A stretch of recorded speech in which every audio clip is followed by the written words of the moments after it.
तिरुपति लड्डू विवाद को लेकर विश्व हिंदू परिषद की बैठक। मंदिरों को सरकारी कंट्रोल से आजादी दिलाने और धर्म परिवर्तन पर होगी चर्चा। आज हरियाणा दौरे पर रहेंगे गृह मंत्री अमित शाह। यमुनानगर टोहाना में रैली को करेंगे संबोधित। बीजेपी प्रत्याशियों के पक्ष में करेंगे वोट की अपील। राहुल की जम्मू कश्मीर में आज 2 चुनावी रैलियां। पुंछ श्रीनगर में उम्मीदवारों के लिए वोट की करेंगे अपील। 25 सितंबर को 26 सीटों पर वोटिंग। पंजाब की आप सरकार से 4 मंत्रियों की छुट्टी। 5 नए मंत्रियों को शामिल किया जाएगा। राजभवन में शपथ ग्रहण कल। हरियाणा चुनाव वोटिंग से 2 हफ्ते पहले कांग्रेस बहुमत के करीब। जाट दलित बटे तो बीजेपी 25 पार।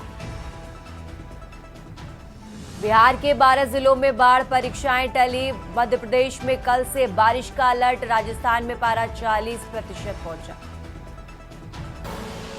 आप देख रहे हैं के न्यूज, खबरों का सारथी। नमस्कार, आप देख रहे हैं के न्यूज इंडिया। मैं हूं आपके साथ तन्वी सक्सेना। देश की बात में सबसे पहले बात करेंगे राजधानी दिल्ली की। दिल्ली से बड़ी जानकारी आपको बता रहे हैं, जहां न्यूयॉर्क में पीएम की गोलमेज बैठक आज है। बड़ी जानकारी आपको बता रहे हैं, प्रौद्योगिकी कंपनियों के सीईओ संग होगी बैठक। आईटी प्रौद्योगिकी के विकास पर रहेगा जोर। पीएम भारत में निवेश का देंगे आमंत्रण। न्यूयॉर्क में पीएम की गोलमेज बैठक आज। बड़ी जानकारी आपको बता रहे हैं, प्रौद्योगिकी कंपनियों के सीईओ संग होगी बैठक। आईटी प्रौद्योगिकी के विकास पर रहेगा जोर इस बैठक में। इस बैठक से जुड़ी बड़ी जानकारी आपको बता रहे हैं, पीएम भारत में निवेश का देंगे आमंत्रण।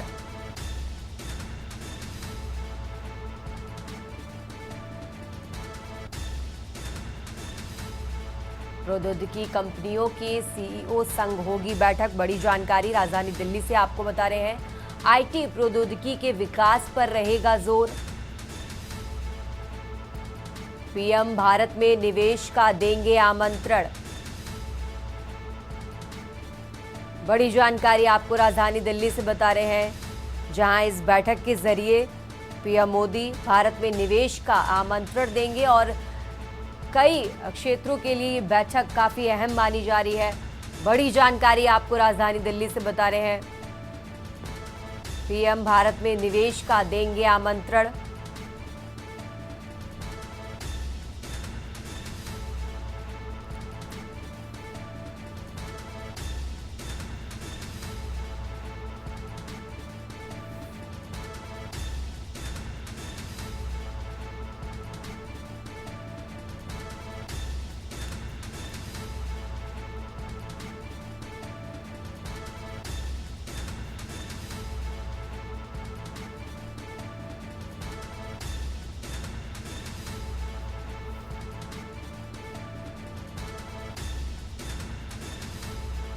और इसी खबर पर ज्यादा जानकारी के लिए हमारे साथ अखिलेश जी जुड़ गए हैं। अखिलेश जी, प्रौद्योगिकी कंपनियों के सीईओ संग प्रधानमंत्री नरेंद्र मोदी बैठक करेंगे और भारत में निवेश को लेकर आमंत्रण देंगे, तो क्या लग रहा है ये बैठक कितनी सफल रहेगी?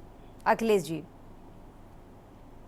प्रधानमंत्री नरेंद्र मोदी अमेरिका के 3 दिवसीय दौरे पर है। इस दौरे के बीच गोलमेज बैठक भी। गोलमेज बैठक में प्रौद्योगिकी को बढ़ावा देने के लिए, भारत में इन्वेस्टमेंट को बढ़ावा देने के लिए, भारत के अंदर प्रौद्योगिकी के क्षेत्र में जो प्रोडक्ट का उत्पादन हो रहा है, उन प्रोडक्ट को दूसरे देशों में कैसे एक्सपोर्ट किया जाए, उनकी मार्केट को कैसे उपलब्ध कराया जाए और ज्यादा से ज्यादा भारतीय इंडस्ट्री के लोग जो प्रौद्योगिकी क्षेत्र में अपनी इंडस्ट्री लगाकर बैठे हैं, उनके उत्पादों को दूसरे देशों में कैसे निर्यात कराया जा सके। इसके साथ ही साथ प्रौद्योगिकी के क्षेत्र में भारत के अंदर और भारत के इंडस्ट्री क्षेत्र में विदेशी निवेश कैसे पीपी मॉडल पर कराया जा सके, इन तमाम चीजों को लेकर प्रधानमंत्री नरेंद्र मोदी की अमेरिका के न्यूयॉर्क में लोटे न्यूयॉर्क पैलेस होटल में इस बैठक को गोलमेज को आयोजित किया गया था। इसी में तमाम कंपनियों के सीईओ के साथ प्रौद्योगिकी क्षेत्र में विस्तार, बढ़ावा और निर्यात बढ़ाने और इन्वेस्टमेंट को लाने के लिए प्रधानमंत्री नरेंद्र मोदी ने बैठक की। इसे विदेश मंत्रालय के तरफ से सकारात्मक बताया गया। सुधीर जायसवाल विदेश सचिव है, उनके तरफ से बाकायदा कहा गया कि प्रधानमंत्री नरेंद्र मोदी की अंतरराष्ट्रीय स्तर पर प्रौद्योगिकी क्षेत्र में जो कंपनियां काम करती हैं, जो निवेश करती हैं, बढ़ावा देती हैं, जिसमें चाहे सेमीकंडक्टर हो, से जुड़े हुए कंडक्टर से तमाम तरह के प्रौद्योगिकी क्षेत्र के उत्पादों को लेकर प्रधानमंत्री ने एक सकारात्मक और सराहनीय बैठक की और उसमें काफी अपेक्षित इन्वेस्टमेंट के उनको भरोसे भी मिले हैं। इन द्विपक्षीय वार्ताओं में काफी इन्वेस्टमेंट बढ़ने की उम्मीद भारतीय इंडस्ट्री क्षेत्र में लग रही है। जी बिल्कुल अखिलेश जी, आप हमारे साथ बने रहिए, हम आगे भी आपसे जानकारी लेते रहेंगे। और खबर आपको बता रहे थे जहां प्रधानमंत्री नरेंद्र मोदी अमेरिका के दौरे पर हैं और इस दौरान वो प्रौद्योगिकी कंपनियों के सीईओ संग आज बैठक करेंगे और भारत में निवेश का आमंत्रण भी देते नजर आएंगे प्रधानमंत्री नरेंद्र मोदी। तो अहम जानकारी बैठक से जुड़ी आपको बता रहे हैं और इस बैठक में आईटी प्रौद्योगिकी के विकास पर जोर पर ज्यादा ध्यान दिया जाएगा और पीएम भारत में निवेश का आमंत्रण भी देंगे। बड़ी जानकारी आपको बता रहे हैं।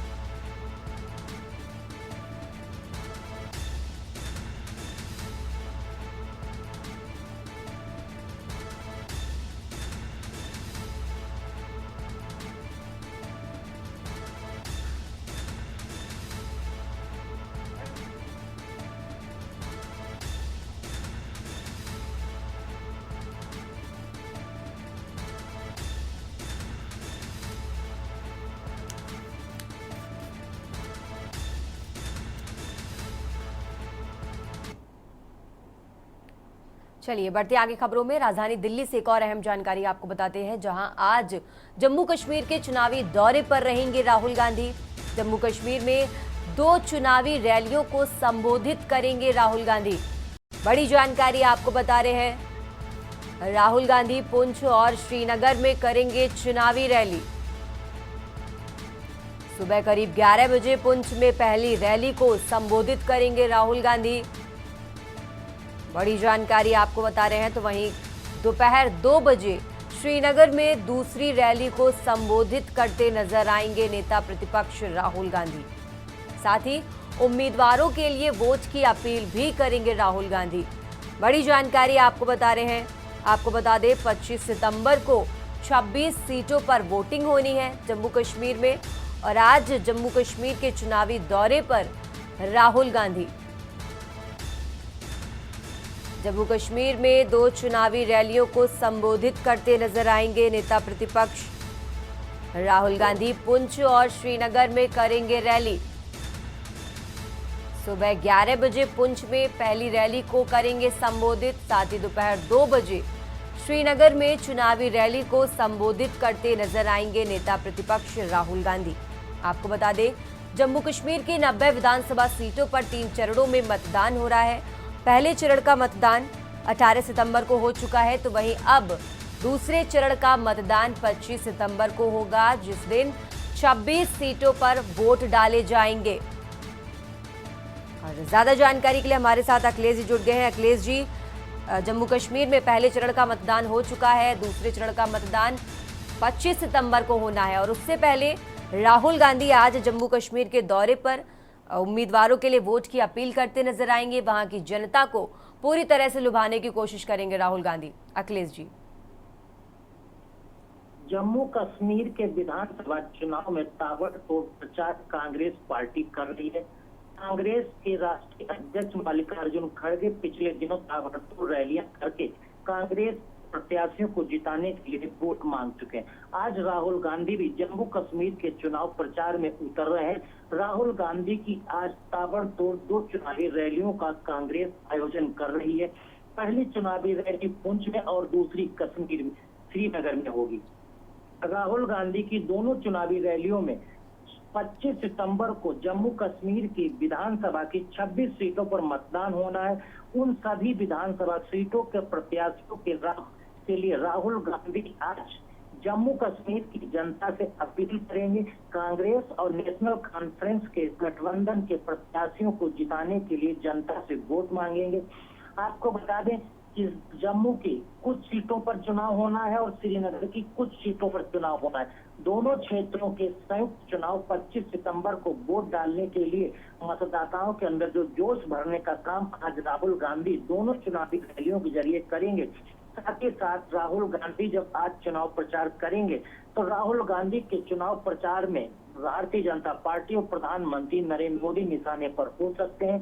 राहुल गांधी का सीधा निशाना प्रधानमंत्री नरेंद्र मोदी की बातें और उनके जो बयानबाजी है उन पर रहती है। साथ ही साथ भारतीय जनता पार्टी और आरएसएस की पोल खोलने में राहुल गांधी अपनी चुनावी रैलियों में जनता से सवाल भी करते हैं, उनसे हामी भी भरवाते हैं। तो आज ये देखना होगा कि जब राहुल गांधी जम्मू कश्मीर के विधानसभा चुनाव में जब दो ताबड़तोड़ चुनावी रैलियां करेंगे तो आज वो उनके निशाने पर भारतीय जनता पार्टी, जम्मू कश्मीर के एलजी या फिर प्रधानमंत्री नरेंद्र मोदी और आरएसएस रहता है या नहीं, ये देखना होगा। बिल्कुल अखिलेश जी, आप हमारे साथ बने रहिए, हम आगे भी आपसे जानकारी लेते रहेंगे। और खबर आपको बता रहे थे जहां आज जम्मू कश्मीर के चुनावी दौरे पर राहुल गांधी हैं और 2 जगह चुनावी रैली को संबोधित करते नजर आएंगे राहुल गांधी।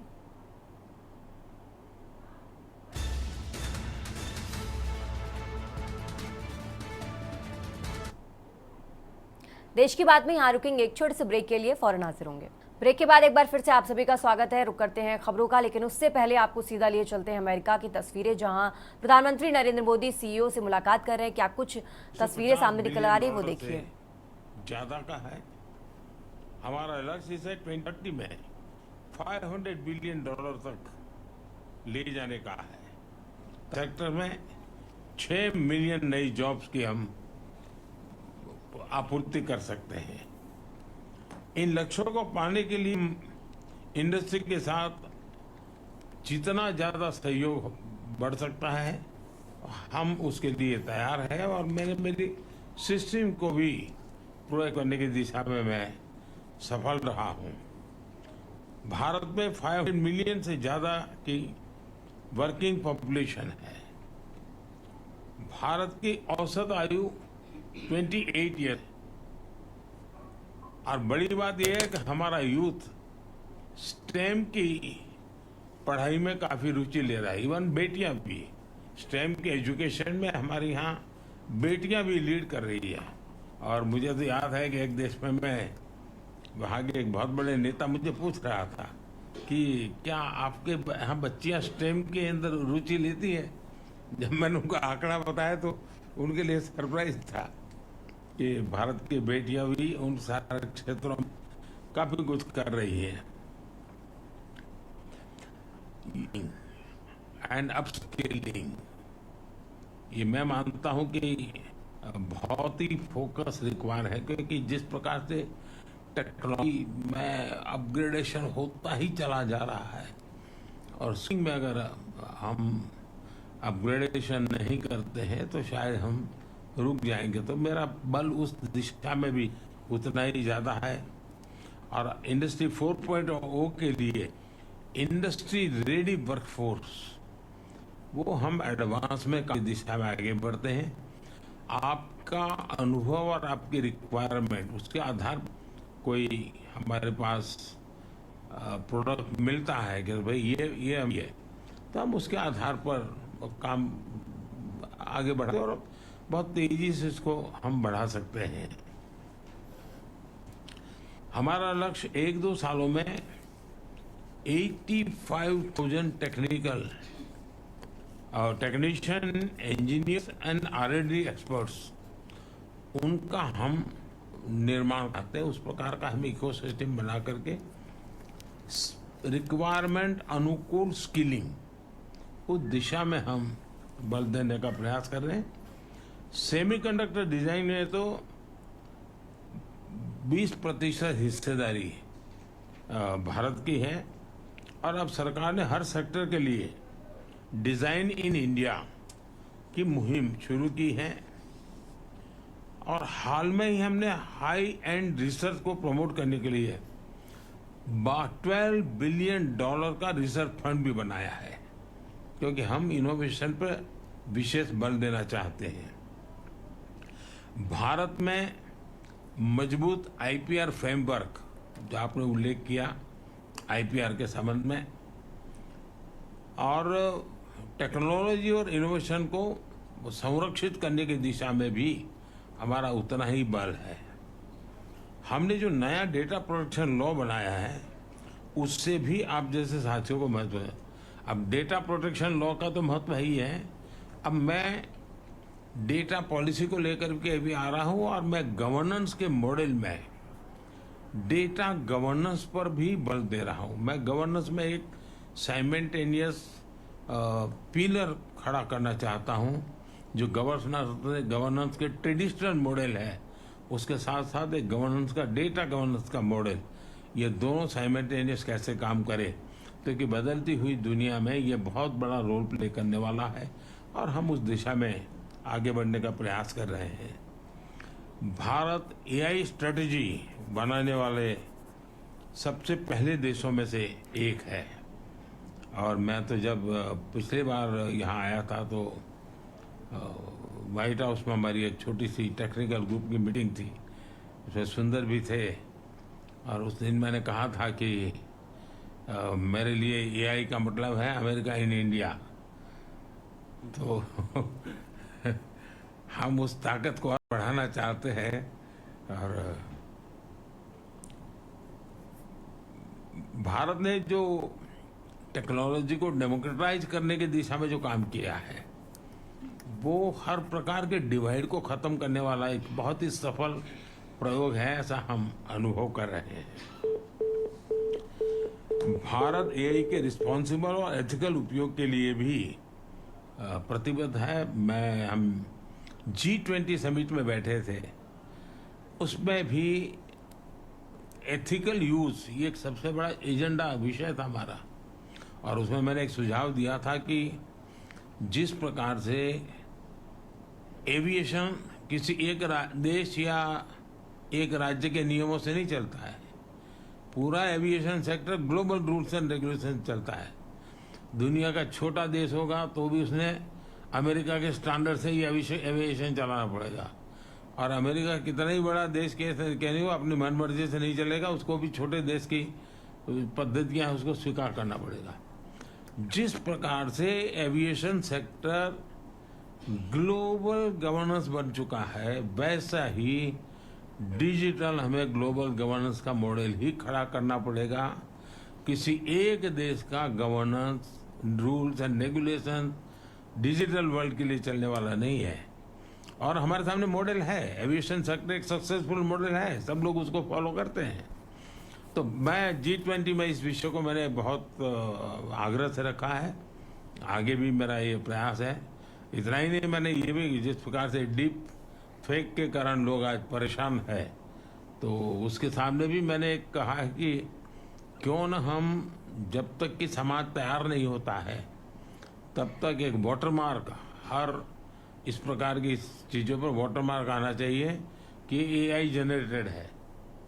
तो एक व्यक्ति को लगेगा भाई इस पर मैं भरोसा करूं या ना करूं। और मैं मानता हूं कि आप जैसे जो टेक्नोलॉजी का एक्सपर्ट है, मानव जाति की बड़ी सेवा होगी। ये ठीक है, एक स्टेज आने के बाद शायद जरूरत नहीं पड़ेगी, लेकिन आज हम उस स्टेज पर हैं, हमें जरूरत पड़ेगी।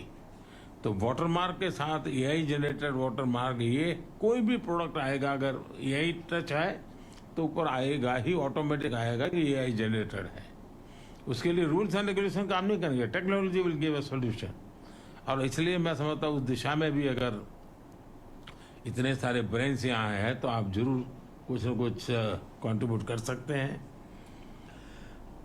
आज भारत तेजी से ग्लोबल बायोटेक पावर हाउस के रूप में उभर रहा है और जैसा आप सब साथियों ने कहा, भारत में बायोफार्मा रिसर्च प्रमोट करने के लिए एक फर्टाइल इकोसिस्टम है।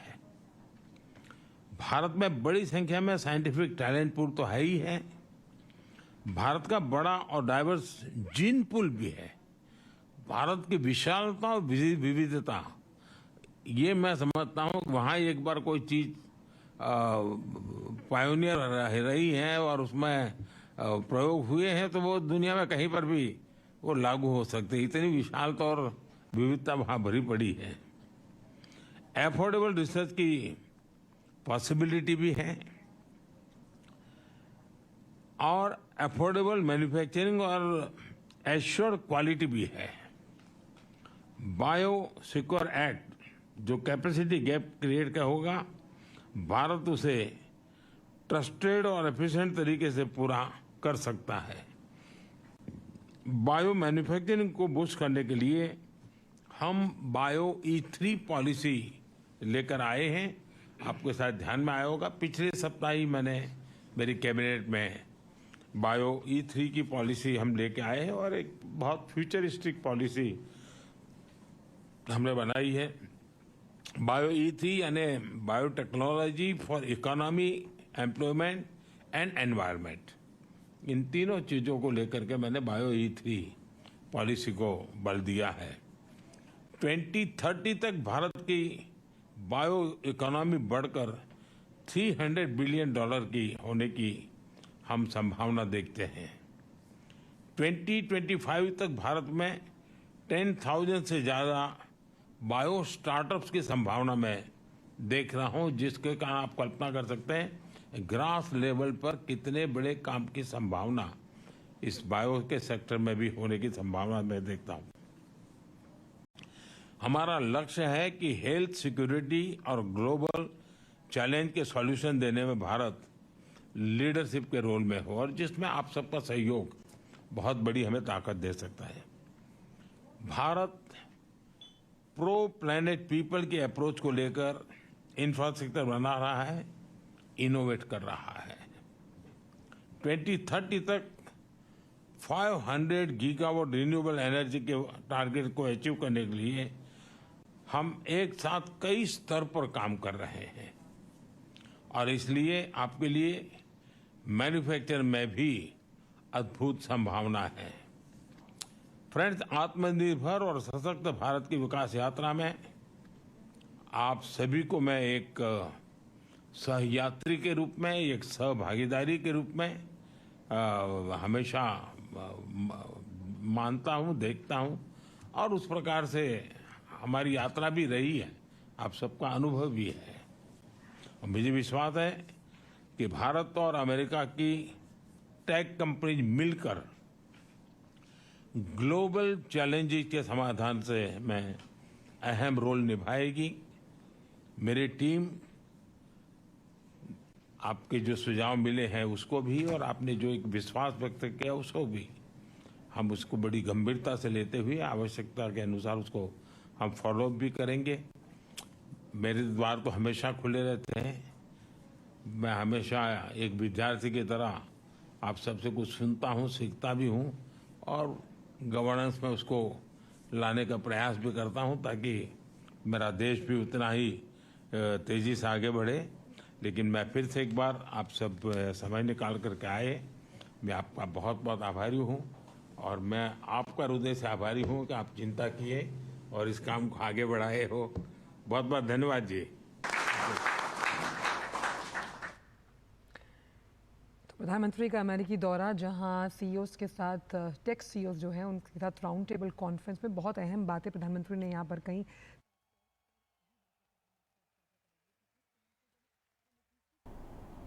तो टेक कंपनी के सीईओ संग प्रधानमंत्री नरेंद्र मोदी की बातचीत आप सभी ने सुनी। पीएम मोदी ने कहा कि भारत में निवेश की अभूतपूर्व संभावनाएं हैं, साथ ही भारत के पास युवा टैलेंट की भरमार है। और आपको बता दें, और टेक कंपनी के सीईओ संग प्रधानमंत्री नरेंद्र मोदी की बातचीत आपने सुनी। पीएम मोदी ने कहा कि सेमीकंडक्टर में भारत की 20% तक हिस्सेदारी है, और ओडियन की तरह डिजिटल में भी ग्लोबल नियम है। पीएम मोदी की तरफ से कहा गया, भारत तेजी से ग्लोबल पावर हाउस बन रहा है। प्रधानमंत्री नरेंद्र मोदी की तरफ से टेक कंपनियों के सीईओ संग बैठक में प्रधानमंत्री नरेंद्र मोदी ने ये बातें कही, और साथ ही कहा कि भारत में निवेश की अभूतपूर्व संभावनाएं हैं। भारत के पास युवा टैलेंट की कमी नहीं है। न्यूयॉर्क में सीईओ के साथ संवाद में, बातचीत में प्रधानमंत्री नरेंद्र मोदी ने ये बातें कही। टीवी स्क्रीन पर हमने आपको दिखाई, बड़ी जानकारी आपको बता रहे हैं। प्रधानमंत्री नरेंद्र मोदी ने टेक कंपनी के सीईओ संग बातचीत की और कहा कि भारत के पास युवा टैलेंट की कमी नहीं है। यहाँ रुकेंगे एक छोटे से ब्रेक के लिए, जल्द हाजिर होंगे। ब्रेक के बाद एक बार फिर से आप सभी का स्वागत है। रुक करते हैं खबरों का। राजधानी दिल्ली से अहम जानकारी आपको बता रहे हैं, जहां 45वें फिडे शतरंज ओलंपियाड में जीता भारत। बड़ी जानकारी आपको बता रहे हैं, ओपन व महिला श्रेणियों में जीता स्वर्ण पदक। पीएम ने जीत पर पुरुष व महिला टीमों को दी बधाई। बड़ी जानकारी आपको राजधानी दिल्ली से बता रहे हैं। ट्वीट में कहा, विशेष महत्वपूर्ण है पड़ोसी।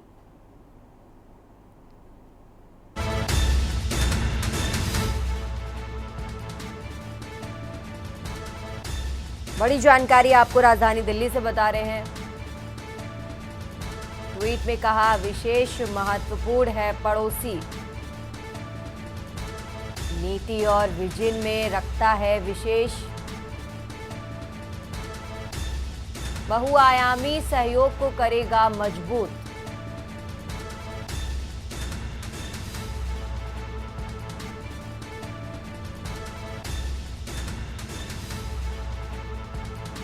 राजधानी दिल्ली से बड़ी जानकारी आपको बता रहे हैं, जहां नवनिर्वाचित राष्ट्रपति को प्रधानमंत्री नरेंद्र मोदी ने बधाई दी।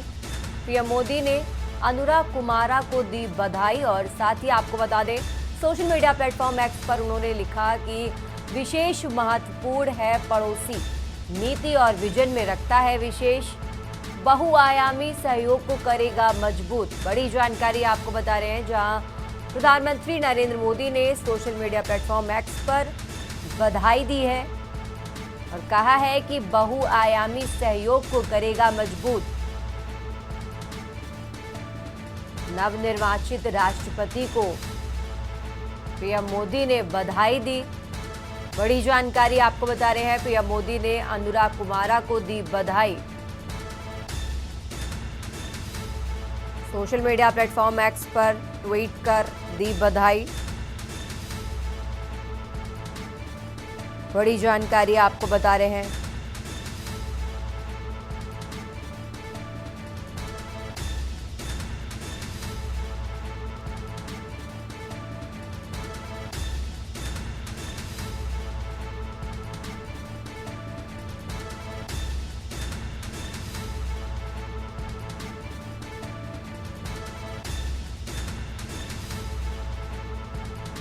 नवनिर्वाचित राष्ट्रपति को प्रधानमंत्री ने दी बधाई। बड़ी जानकारी आपको बता रहे हैं,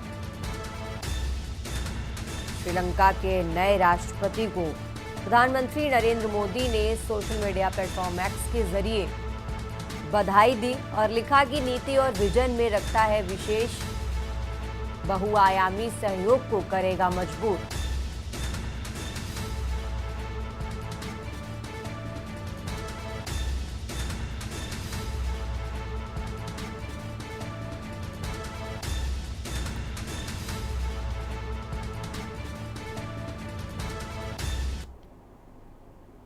खबरों का सिलसिला लगातार जारी रहेगा, यहां रुकेंगे।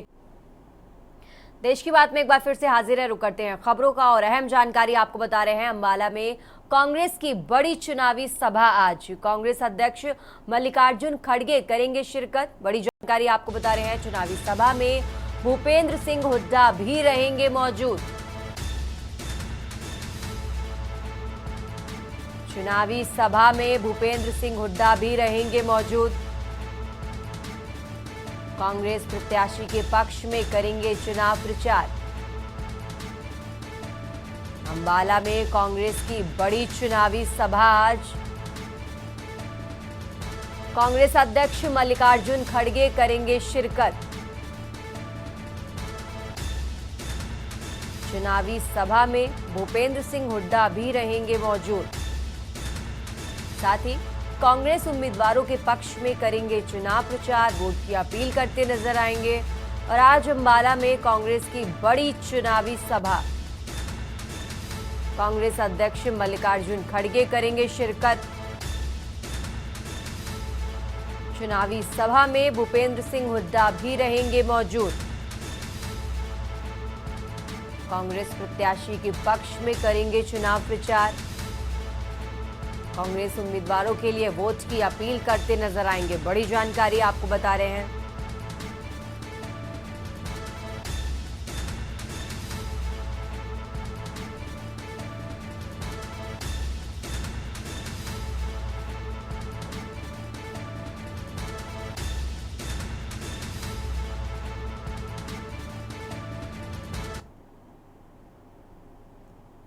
और अब बात कर रहे हैं पंजाब सरकार के मंत्रिमंडल में आज होगा फेरबदल। मंत्री बलकौर सिंह, चेतन सिंह ने दिया इस्तीफा, ब्रह्मशंकर जिम्पा, अनमोल गगन ने दिया इस्तीफा और अब मंत्रिमंडल में 5 नए मंत्री शामिल किए जाएंगे। बड़ी जानकारी आपको बता रहे हैं, ब्रह्मशंकर जिम्पा, अनमोल गगन ने दिया इस्तीफा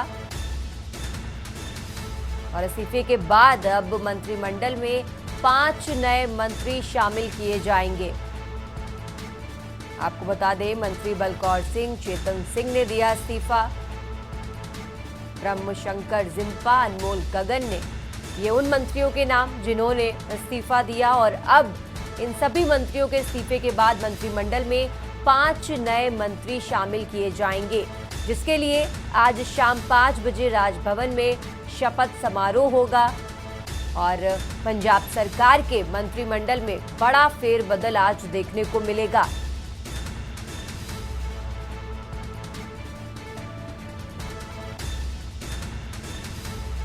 बड़ी जानकारी आपको बता रहे हैं, पंजाब सरकार में बड़ा फेरबदल, मंत्रिमंडल में 5 नए मंत्री शामिल किए जाएंगे।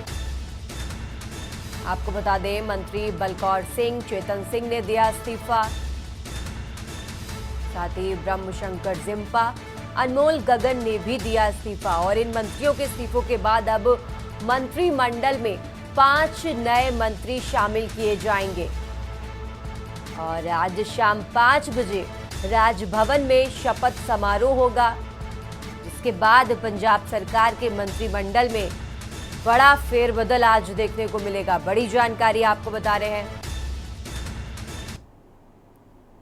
खबरों में आगे बढ़ते हैं। आज हरियाणा दौरे पर रहेंगे गृह मंत्री अमित शाह। बड़ी जानकारी आपको बता रहे हैं, यमुनानगर, टोहाना में रैली को संबोधित करेंगे अमित शाह।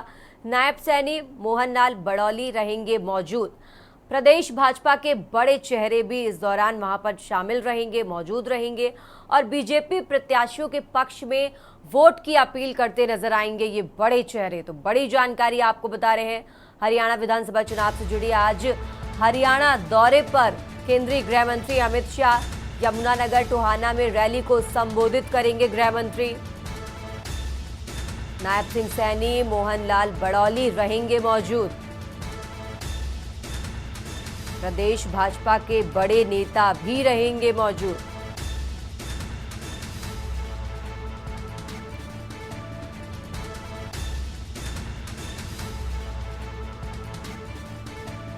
बड़ी जानकारी आपको बता रहे हैं, प्रदेश भाजपा के कई बड़े चेहरे गृह मंत्री अमित शाह के साथ मौजूद रहेंगे और भाजपा प्रत्याशियों के पक्ष में वोट की अपील करते नजर आएंगे। अहम जानकारी आपको बता रहे हैं, आज हरियाणा दौरे पर गृह मंत्री अमित शाह। देश के हाजिर है, रुक करते हैं खबरों का और अब खबर आपको पंचकुला से बता रहे हैं, जहां रायपुर रानी छोटा त्रिलोकपुर गांव में कार्यक्रम, भगवत गीता कार्यक्रम का किया गया आयोजन। पूर्व केंद्रीय मंत्री विनोद शर्मा ने की शिरकत। बड़ी जानकारी आपको बता रहे हैं, ब्राह्मणों ने ढोल बजाकर किया स्वागत। भगवत गीता कार्यक्रम का किया गया आयोजन। पूर्व केंद्रीय मंत्री विनोद शर्मा ने की शिरकत।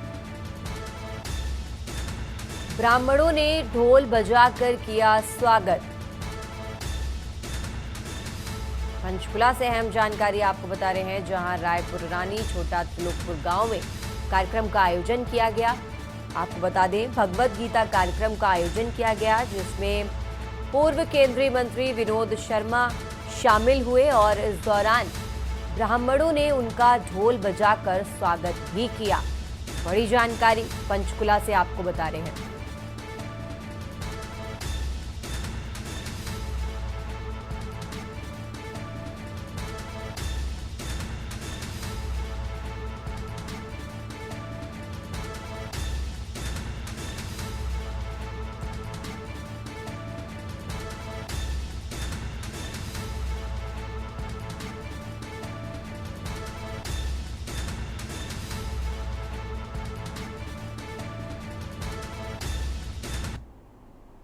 रुक करते हैं अगली खबर का। चंडीगढ़ से अहम जानकारी आपको बता रहे हैं, जहां सीएम पुष्कर सिंह धामी का आज हरियाणा दौरा है। पंचकुला और कालका में रैली को संबोधित करते नजर आएंगे सीएम पुष्कर सिंह धामी। आपको बता दें, ज्ञानचंद गुप्ता व शक्ति रानी शर्मा का करेंगे चुनाव प्रचार।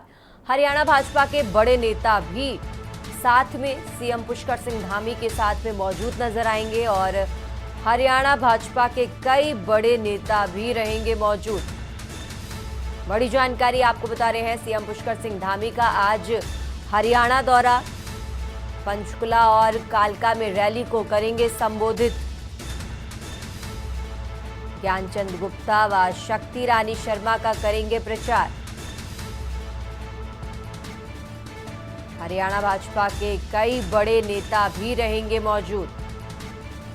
बड़ी जानकारी आपको बता रहे हैं, सीएम पुष्कर सिंह धामी का हरियाणा दौरा आज और 2 जगहों पर चुनावी रैली को संबोधित करते नजर आएंगे सीएम पुष्कर सिंह धामी। साथ ही भाजपा प्रत्याशियों के पक्ष में चुनाव प्रचार करेंगे, वोट की अपील करते नजर आएंगे सीएम पुष्कर सिंह धामी। साथ ही हरियाणा भाजपा के कई बड़े नेता भी उनके साथ मौजूद रहेंगे। बड़ी जानकारी आपको हरियाणा विधानसभा चुनाव से जुड़ी बता रहे हैं। आज हरियाणा जाएंगे सीएम पुष्कर सिंह धामी और भाजपा प्रत्याशियों के पक्ष में वोट की अपील भी करते नजर आएंगे।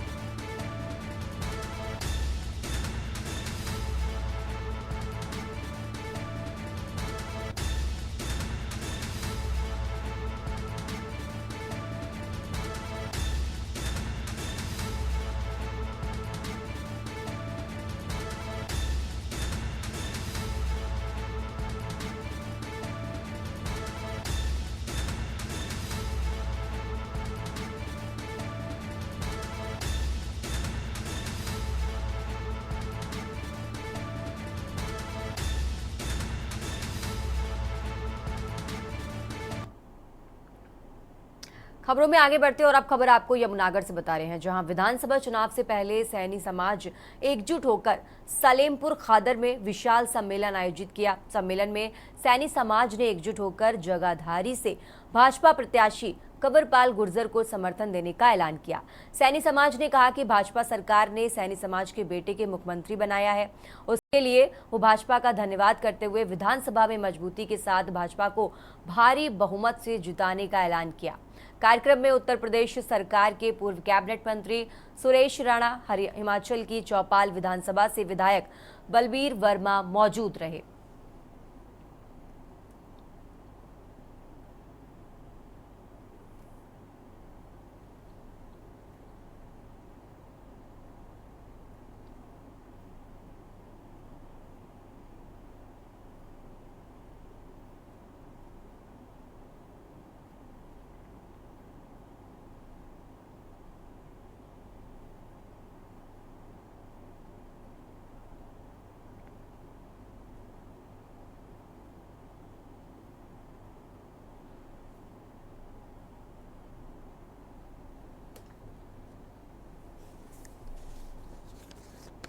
सैनी समाज का आशीर्वाद मिल के मैं पूरे समाज का इसके लिए आभार व्यक्त करता हूँ। वैसे तो खैर सैनी समाज हमेशा से ही मोदी सरकार चुनाव लड़ रहा, हर बार सैनी समाज का आशीर्वाद मेरे साथ ही रहता है, भाजपा के साथ ही रहता है, हमेशा ही सपोर्ट करते हैं। लेकिन अब की बार और ज़्यादा उत्साह के साथ सपोर्ट करेंगे और मैं समझता हूँ अपनी सपोर्ट तो करेंगे लेकिन और समाजों के साथ ही मिल के और जो भाईचारा है उसका ज़्यादा से ज़्यादा लाभ उठाएंगे और भारतीय जनता पार्टी को सफल बनाने के लिए पूरा प्रयास करेंगे। हमारे पूरा सैनी समाज यहाँ पे इकट्ठा हुआ था और उन्होंने फिर कंवरपाल जी को बुलाया, उनके साथ और भी मंत्री आए और पूरे सैनी समाज ने कंवरपाल जी को समर्थन दिया। इस सैनी बिरादरी के हमारे जितने भी मेरे भाई हैं, बुजुर्ग हैं, बच्चे हैं, मैं सभी से अपील करूँगा कि वो बढ़ चढ़ कर भारतीय जनता पार्टी को वोट करें और नायब सैनी जी को मुख्यमंत्री बनाएं।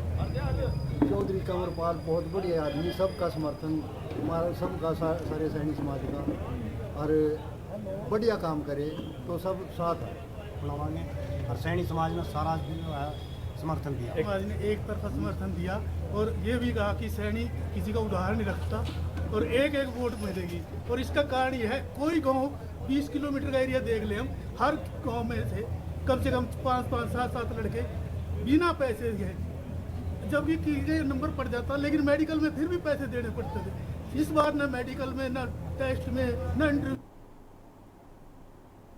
खबरों में आगे बढ़ते और अब खबर आपको सिरसा से बता रहे हैं, जहां पूर्व मुख्यमंत्री भूपेंद्र सिंह हुड्डा ने ऐलानाबाद विधानसभा क्षेत्र के कांग्रेस प्रत्याशी भरत सिंह बेनीवाल के पक्ष में रोड शो निकालते हुए विशाल जनसभा को संबोधित किया।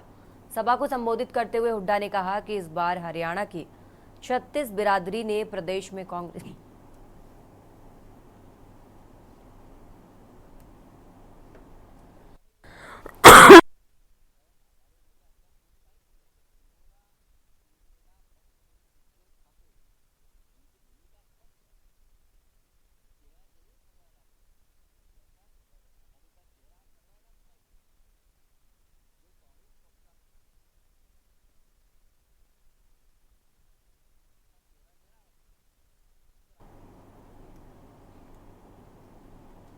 आगे कहा कि प्रदेश में कांग्रेस शासन के दौरान हरियाणा विकास के मामले में नंबर 1 था, लेकिन आज भाजपा के शासन में हरियाणा भ्रष्टाचार, रिश्वतखोरी, नशाखोरी और बेरोजगारी के मामले में नंबर 1 पर चला गया है।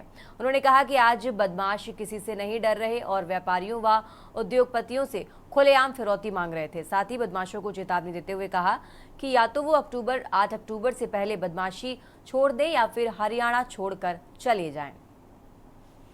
बुजुर्गों, नौजवान साथियों, प्यारे बच्चों और मातृशक्ति, भाई मैं आज आया हूँ खास तौर पर आपके यहाँ ये बताने के लिए। आज हो गया बेरोजगारी में, नशे में, महंगाई में और अपराध में खुली छुट्टी हो रही है, तो इनसे पीछा छुड़ाना मेरा एक सवाल है। भाई बीजेपी की सरकार को हराना चाहते हो ना, तो एक ही रास्ता है, भरत सिंह को यहाँ से जिता के भेजो आप। और जो इसके मुकाबले में है ना, वो बीजेपी की बी टीम है, वो किसान मजदूर की भी पार्टी नहीं हो सकती। बी टीम के मत दो, अपनी वोट मत खराब करना, सीधी वोट एक वोट भरत सिंह को देगा। कांग्रेस की सरकार बनेगी तो 5-6 काम मैं बता रहा हूँ, वैसे तो घोषणा पत्र बता देंगे, आपको पता हो जाएगा। एक तो बुजुर्गों की पेंशन 6,000 रुपए करेंगे। खबरों का और अहम जानकारी आपको बता रहे हैं। भिंड में भीषण सड़क हादसा, 2 कारों की आमने सामने हुई भिड़ंत, कार सवार आधा दर्जन लोग हुए घायल। बड़ी जानकारी आपको बता रहे हैं, घायलों में 2 की हालत गंभीर बनी हुई है। चौरई रावतपुरा मोड़ के पास की घटना आपको बता रहे हैं, जहां रावतपुरा थाना क्षेत्र का मामला, जहां भीषण सड़क हादसा और सड़क हादसे में कार सवार आधा दर्जन लोग हुए घायल।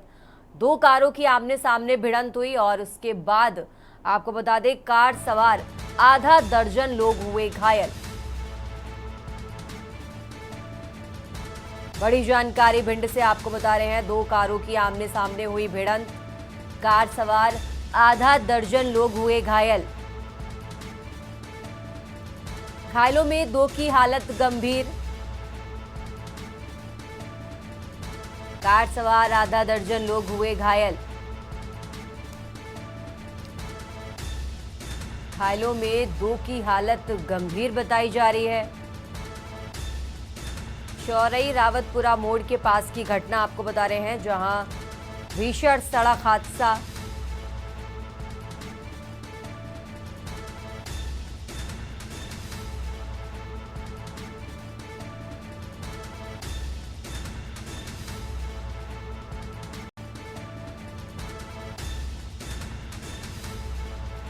कार सवार आधा दर्जन लोग हुए घायल।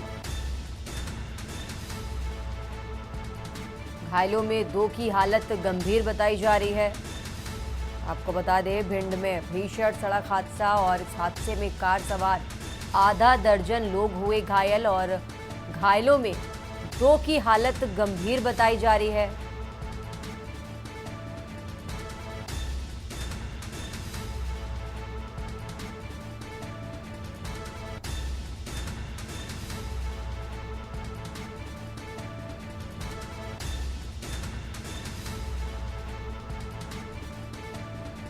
भिंड से खबर आपको बता रहे हैं, 2 कारों की आमने सामने भिड़ंत,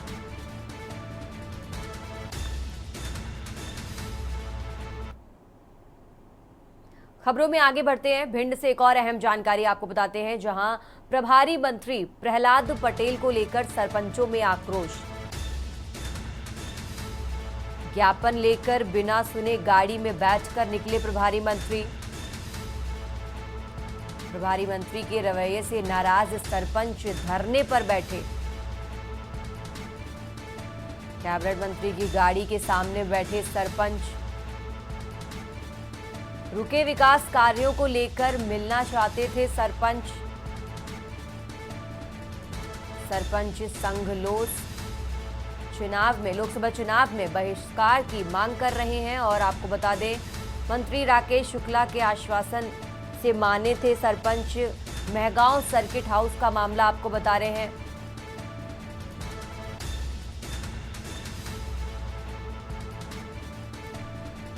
भिंड से अहम जानकारी आपको बता रहे हैं। सरपंच संघ लोकसभा चुनाव में बहिष्कार की धमकी दे चुके और मंत्री राकेश शुक्ला के आश्वासन से माने सरपंच।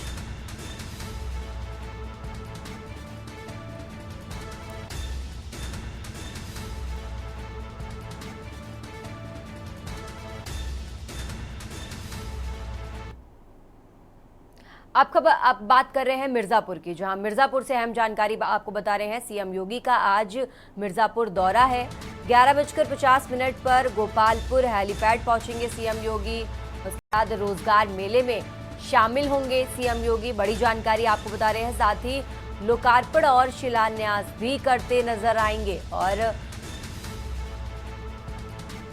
टैबलेट व स्मार्टफोन वितरित करते नजर आएंगे सीएम योगी। बड़ी जानकारी आपको बता रहे हैं। लोकार्पण और शिलान्यास भी करेंगे सीएम योगी।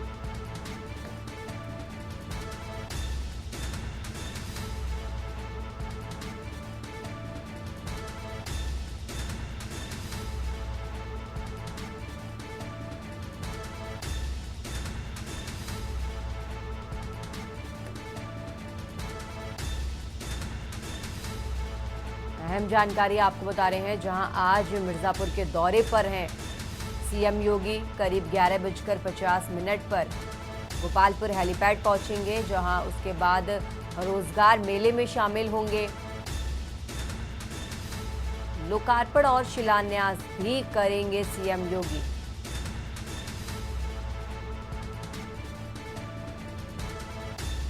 बड़ी जानकारी आपको बता रहे हैं। आज मिर्जापुर के दौरे पर सीएम योगी विंध्य कॉरिडोर का निरीक्षण भी करेंगे। जनप्रतिनिधियों के साथ करेंगे समीक्षा। बड़ी जानकारी आपको बता रहे हैं। आज मिर्जापुर के दौरे पर उत्तर प्रदेश के मुख्यमंत्री योगी आदित्यनाथ करीब 11:50 पर गोपालपुर हेलीपैड पहुंचेंगे। उसके बाद रोजगार मेले में शामिल होंगे सीएम योगी।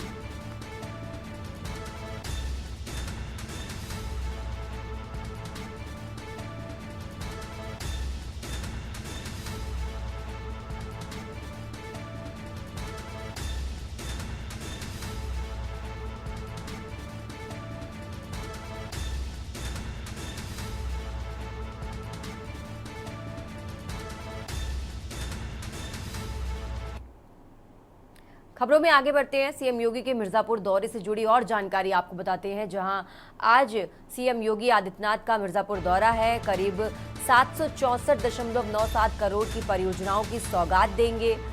आपको बता दें 127 परियोजनाओं का शिलान्यास और लोकार्पण करेंगे सीएम योगी। साथ ही 4 विधानसभा में 76 परियोजनाओं का करेंगे शिलान्यास। आपको बता दें सीएम योगी के दौरे को लेकर जिला प्रशासन ने पूरी की सभी तैयारियां। अहम जानकारी आपको बता रहे हैं। आज मिर्जापुर के दौरे पर उत्तर प्रदेश के मुख्यमंत्री योगी आदित्यनाथ साथ ही 127 परियोजनाओं का शिलान्यास और लोकार्पण करते नजर आएंगे। 4 विधानसभा में 76 परियोजनाओं का करेंगे शिलान्यास। और सीएम योगी के दौरे को लेकर सभी तैयारियां पूरी कर ली गई हैं। देश की बात में फिलहाल इतना ही। आप देखते रहिए के न्यूज़ इंडिया।